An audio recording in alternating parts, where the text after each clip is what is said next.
Hello again, everyone. I'm bringing you another build guide for Diablo 4 Necromancers. This is a Blood Surge build. Very powerful, very good.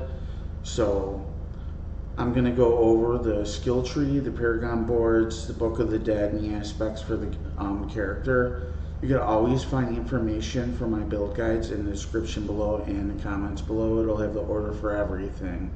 So if you don't want to listen to me talk or look at me, that's perfectly fine because I'll have all the information down below. So without further ado, I'm just going to jump into the skill tree.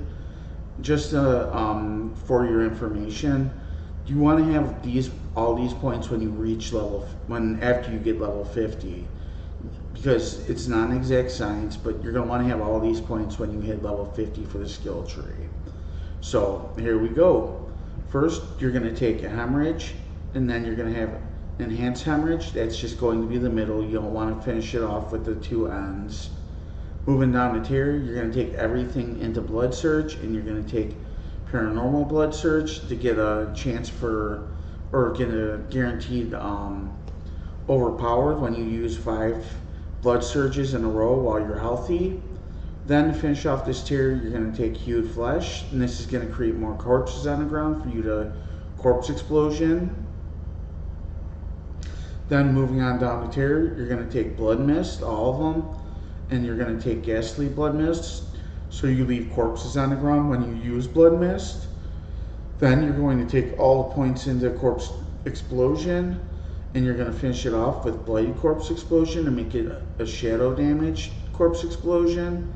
To finish this tier off, you're going to take Grim Harvest, that generates Essence, and then you're going to take Fueled by Death, that's attached to the Grim Harvest, and this is going to increase your damage by 9% times for 6 seconds after consuming a corpse. Moving on down, we're going to take Decrepify, and we're going to take Abhorrent Decrepify to reduce the cooldown of our cooldowns. Then we're going to move on down, and we're going to take Corpse Tendrils, and we're going to take Plague Corpse Tendrils so we could cause vulnerability to the mob.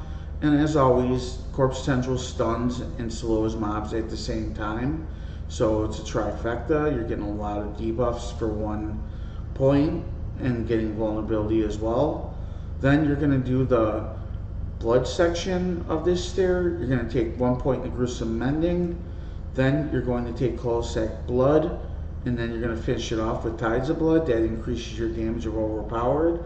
And to finish this tier off, you're going to have Necrotic Carapace to give yourself a fortified shield, or fortifying while you have corpses formed from your skills or your minions. We don't have any minions, so it's going to be from skills.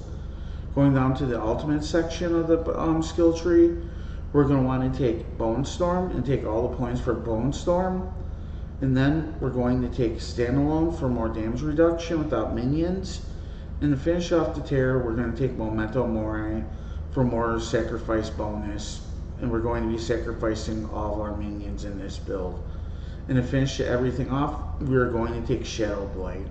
I'll explain why we're taking Shadowblight instead of Rothmon's Vigor later in the build. But this is a very huge DPS bonus, or gain, when using Shadowblight with the right aspects.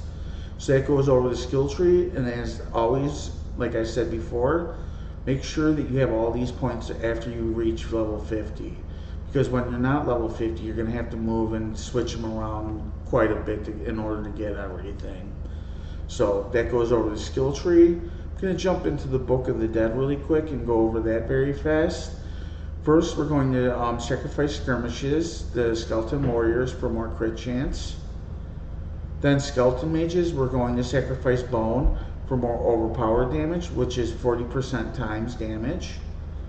Then we are going to sacrifice Iron Golems for 30% times critical strike damage. So that goes over the Book of the Dead. Now we're going to jump in. Now I'm going to jump into the Paragon Boards. Give a brief description of what's going on in the order that I took everything. As always, you can find all this information in the description below or in the comments below.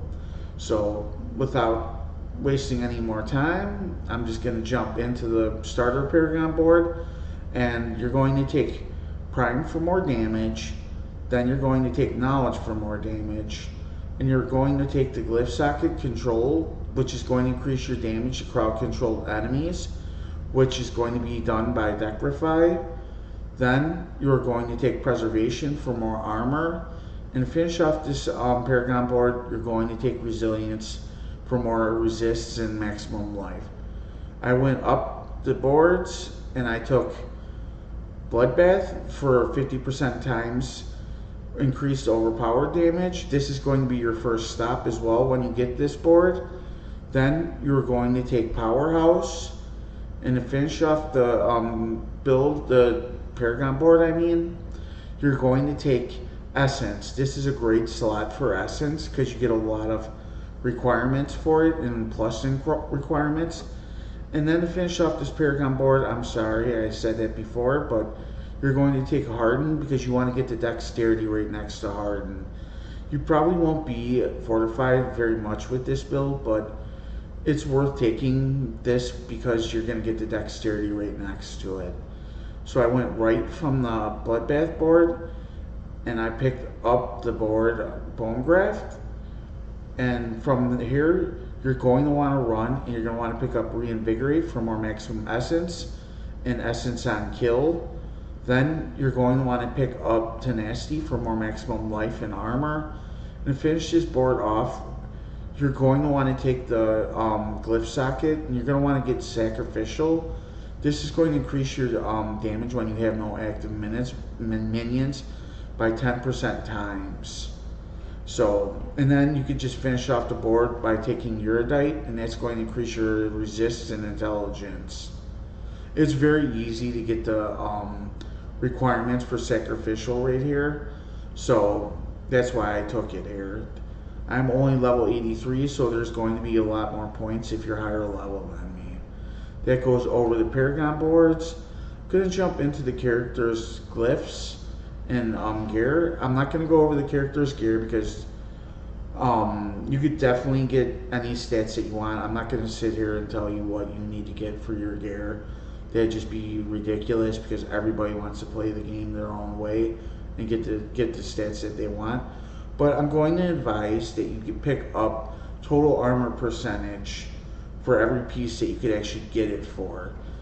And I find this to be highly important because armor is king, if you ask me, in this game. And the 4 items that you could actually get it for, there are 5, but I use a 2-handed scythe with my build. So you could get it with the shield, but the other 4 slots that you could get it with, the total armor percentage, are helmet, chest, leggings, and amulet. I don't have it with the amulet because it's extremely hard for me to find a good amulet with the right socket for the heart. So I don't have it with the amulet, but I wish I did. I don't really have that great of armor right now, but 58% is not bad. You know, if you don't focus on it, you're not going to have any physical damage reduction to enemies equal to your level. You're just going to get one shot all over the place. So I'm just going to jump into the aspects now. And I have my first aspect. I'm just going to go from left to right. My first aspect that I have is Consuming Corpse has a 20 to 30% chance to spawn Blood Orb. This is going to increase your survivability a lot. Plus the chest that I'm using, the Blood Artisan, gives you a free Bone Spirit between 10 to 5 Blood Orbs that you pick up. You should have the Blood Artisan by the time you reach the level that I'm at. I've gotten multiple of them, but getting the one where it only has 5 Blood Orbs for free Bone Spirit might be kind of hard to get, but I hope that you get it sooner or later. So that's attached with the helmet aspect, and there's really not much else to this aspect attached to the gear that makes it good, but there is one more slot that helps with this, and this is the Vicious Heart on my ring. And what the Vicious Heart does on my ring is that walking near a corpse automatically activates an equipped corpse skill every second, dealing 22% to 32% times reduced damage. It's reduced damage, so it's not that big of a deal. You're still going to be doing a lot of damage with this ability, with this Vicious Heart, and you're going to be accumulating a lot of blood orbs. So that's going to make you use a lot of free bone spirits, and it's going to be healing you a lot and saving you a lot of health potions while you're playing. So I also am using the boots, I apologize, where whenever I use a blood mist, it triggers the corpse explosion as well. You probably don't need this enchant, but I like to reduce my blood mist as much as possible. And this is also attached to the aspect that I'm using with the boots. So that goes over the helmet, chest, and the Vicious Heart in one of my rings and the boots. So I'm going to jump into the gloves. The gloves have Blood Surge Nova echoes again after a short delay, dealing 50 to 60% less damage. You could definitely increase the damage of this by putting it in your weapon or your amulet, but I put it in my glove because I don't find it to be that great of a damage increase to have it in a weapon or the amulet. So I just left it in my gloves. But it's definitely worthwhile to have another echo for your blood surge. Then the leggings have a pure increase to armor for 4 seconds when you deal any form of damage, stacking up to 15 to 30% times, which is huge. And whenever you use Blood Mist, you'll probably have it maxed out immediately. So that's always cool, and you want to have as much armor that you can, and without using this aspect as well. So moving on down, here's the real thing that's causing a lot of damage for this build, is the aspect on the weapon. The weapon has you deal 100 to 240% times increased damage for 6 seconds after the Shadowblight key passive damages enemies 10 times. I believe this is the highest pure percentage times that you could get in the game, and it's huge. So attached with the Vicious Ring, Vicious Heart, it's going to make you cause a lot of damage. Unfortunately, right now in the game, you cannot actually have enough defense to actually do higher and higher sigils in the game, because you'll just get one shot all the time. The only way you could actually do higher tears is if you sit there and wait for your blood mist to actually come off a cooldown and do it with a blood surge build, unfortunately. So hopefully they work on that and they fix that. But this is a really key aspect in the build. It's really hard to get a good one. I don't even have the perfect roll on it. I keep getting really crappy ones where it's only 57 out of 120% times. But once you get it and you put it on, it's going to cause you a lot of damage. So moving on up the gear aspects, I'm using, whenever I use Corpse Tendrils, I get a critical strike percentage and a critical strike damage percentage times when I use Corpse Tendrils. This is huge. So in the Brutal Heart that I am using is 10 to 20% of incoming damage is instead suppressed. When you use a defensive subterfuge or a macroble skill, all suppressed damage is amplified by 250% times and explodes, dealing up to 14,919 to 18,649 fire damage to nearby enemies. Really, what we really want to have this Brutal Heart for is to suppress damage. The higher, the better. That goes over the amulet. I already went over the ring, but I'm going to go over the aspect really fast.